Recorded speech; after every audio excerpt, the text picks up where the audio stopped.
ओं श्री महागणाधिपतये नमः। श्री गुरुभ्यो नमः। हरि ओं। शुक्लांबरधरं विष्णुं शशिवर्णं चतुर्भुजं प्रसन्नवदनं ध्यायेत् सर्वविघ्नोपशान्तये। अगजाननपद्मार्कं गजाननमहर्निशम् अनेकदन्तं भक्तानाम् एकदन्तमुपास्महे।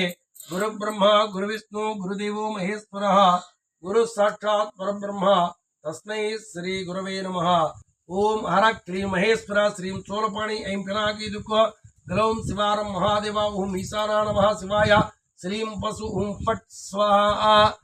మీనరాశి వారికి జూలై నెలలో ఎలా ఉందయ్యా అంటే, మీనరాశిలో శని అంటే ఏళ్ళనాటి శని ఉండనే ఉంది.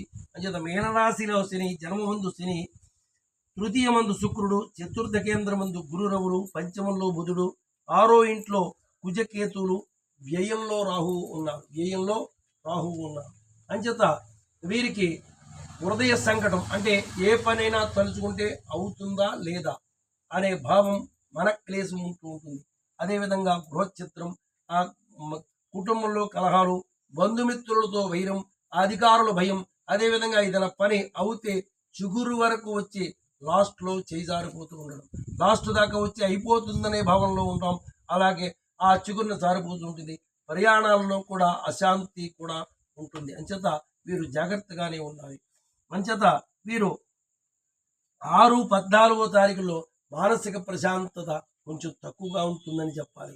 అంచేత వీరు దైవారాధన వల్ల ఆ జగన్మాత, ఆ పరమేశ్వరి దేవిని, జగన్మాత ఆ దుర్గాదేవిని, అదేవిధంగా తోకరాజు ఆంజనేయ స్వామిని కనుక ఆరాధించినట్టయితే మనస్సు ప్రశాంతత, కుటుంబంలో గృహచిత్రం, అదేవిధంగా కుటుంబ కలహాలు తప్పి ఆర్థిక అభివృద్ధి కలిగి కార్యసాధన ఏదైనా అనుకున్నట్టయితే అనుకున్నది అనుకున్నట్టుగా శీఘ్రంగా అతి త్వరగా అవడానికి అవకాశం ఉంది. అంచేత వీరు ఆ దుర్గామాతని ఓం దుం దుర్గాయ నమః, ఓం దుం దుర్గాయ నమః అనే మూలమంత్రాన్ని, అదేవిధంగా ఓం హ్రీం హరిమర్కటమర్కటాయ స్వాహ అనే మూలమంత్రాన్ని రోజు 108 సార్లు జపం చేసినట్టయితే స్వామివారి యొక్క సంపూర్ణ అనుగ్రహం వల్ల దేదీప్యమానంగా ఉంటుంది.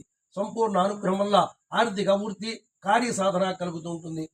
ఓం శ్రీకాంతాయ కళ్యాణధేర్ధినాం శ్రీ వెంకట నివాసాయ శ్రీనివాసాయ మంగళం మంగళం గోశ్రీంద్రాయ మహనీయ గుణాత్మనే చక్రవర్తి తనూజాయ సార్వభౌమాయ మంగళం సర్వమంగళ మాంగళ్యే శివే సర్వార్థ సదకే శరణ్యే త్ర్యంబకే గౌరీ నారాయణీ నమోస్తుతే.